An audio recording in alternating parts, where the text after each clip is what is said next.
So keep on going with your silly dream by Piter on AO3, read by Lily6645.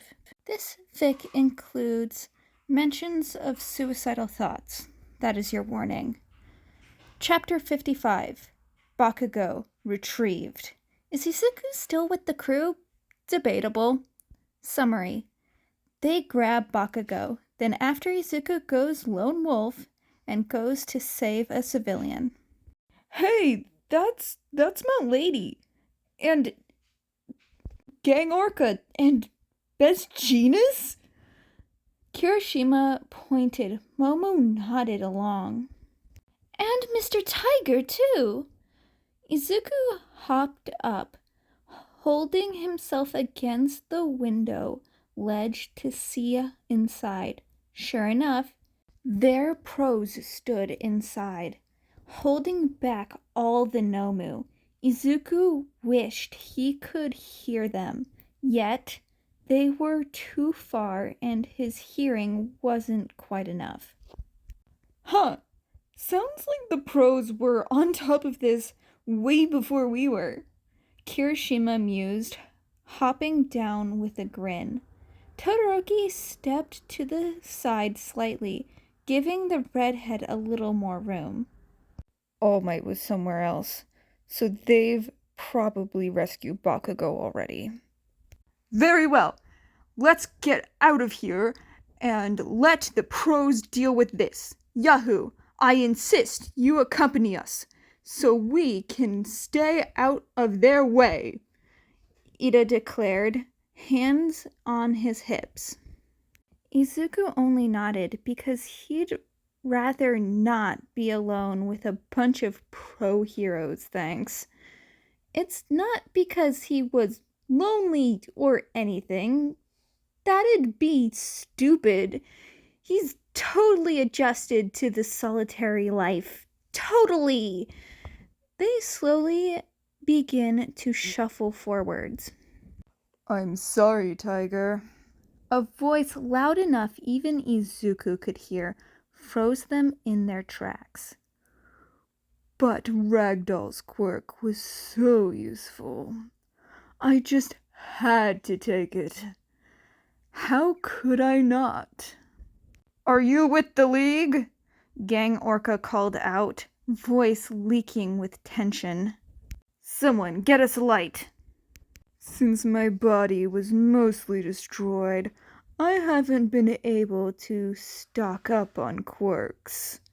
The man continued, his footsteps echoing through the destroyed building. Stop there! Don't move! Yet the man continued forward. At his continued advance, Best Genus struck, binding the man with his own clothes. The teens stayed hidden, crouching behind the side wall, slightly relieved as the hero acted.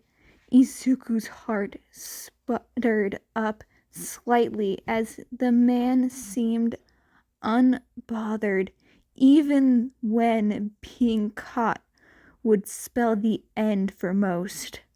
Seriously, this man didn't think he could beat 4 pro heroes? Izuku turned back in, just in time to see red lightning flicker around the fabric. For the second time, the ground shook, and an explosion rang through the thick air. Izuku stayed crouched, one hand over his mouth and the other clutching his ringing left ear. Next to him, the UA students had completely frozen, grimacing as they heard flesh being jabbed through like butter. For the first time in, a year now? Izuku's legs had completely frozen, his hands trembling as their grip tightened. Damn it! What the hell? Kachan! My apologies, Bakugo, the man said, sounding wholly unapologetic. What an asshole. Izuku slowly turned back around and, sure enough, Kachan stood next to the man. At first glance, the blonde seemed fine. Then again, most people hadn't known the teen as Izuku had. They needed to get Kachan out, and fast. The teen stayed silent as the villain monologued to Shigaraki. Izuku felt disgust coil in his stomach as the man continued. No wonder Shigaraki was a villain if he was around someone like that guy. Ah, he's finally here, the man stated abruptly before whipping towards the dust. A whoosh sound before All Might cut through the air, fist slamming against each of the villain's hands. And this man, All for One, held back the symbol of peace himself. I'll have you return my student now, All for One! Come to kill me a second time, All Might. Guys, Izuku whispered as he desperately clung to the broken wall, almost being blown away.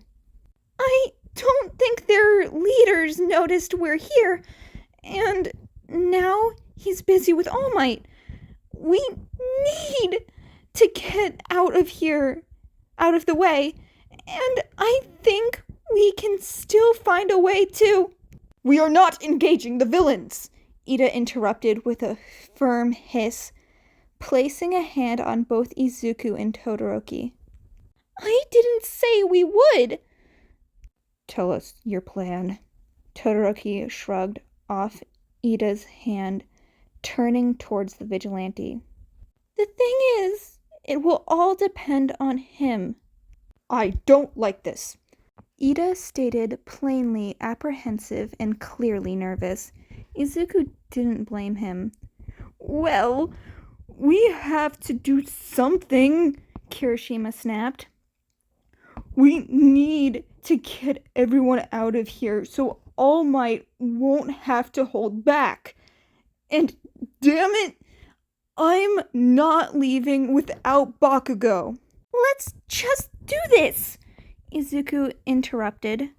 The plan was for Ida to carry Kirishima to convince Bakugo to grab on. Izuku would also tag along, helping carry Kirishima as the lightest one weight-wise, and he had projectiles if the villains got a little too close. As soon as the teen ran, Todoroki would make the tallest ice slab he could, so Ida could spring up it, effectively, hopefully, remaining out of the villain's reach. While all eyes were on them, Todoroki and Yaoyorozu would escape. The plan itself sounded simple, but if they got one thing wrong on the execution... Izuku shook his head, wrapping an arm around Ida. Are we ready? They got in position. Izuku could feel the other boys shaking with nerves. We're ready. Ida's engines fired up, and suddenly they were rocketing forward with a speed Izuku had only ever dreamed of. Just as they planned, a huge spike of ice was shot up before them. Izuku gripped Ida hard as the incline increased, and then they were weightless. Bakugo! Kirishima screamed, causing the blonde to temporarily jerk up. Shigaraki's hands were outstretched. Izuku opened his mouth to call, to beg, to scream for the blonde to just stop being stubborn for once in his damn life. But then the oddest thing happened. Bakugo listened. Shigaraki was blasted to the side as the teen was launching himself forward, hand stretching and catching Kirishima's so hard a slap echoed out. "You damn idiots!" Despite the harsh words, a wild grin split across his face. It wasn't cruel. It didn't have any hidden intent. It was amazing. It was growth. It was pain. It was Bakugo, safe and in the flesh. Izuku tensed as a villain suddenly came flying at them, about to chuck a knife from his pocket, when Mount Lady was suddenly just there. When had she...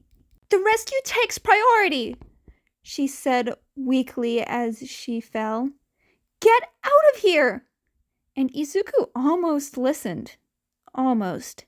He ignored the scream of alarm and protest as he shoved himself away from the UA students, smashing his knife into an already existing crack. Damn, that hurt! He really shouldn't be here, but Izuku sprinted forward, his legs refusing to stop. A woman's upper half just barely poking out of the rubble, on the brink of unconsciousness. He had to save her. Maybe the hero and the villain just wouldn't notice him? Yeah, no, but maybe he could at least get the civilian out of the danger zone.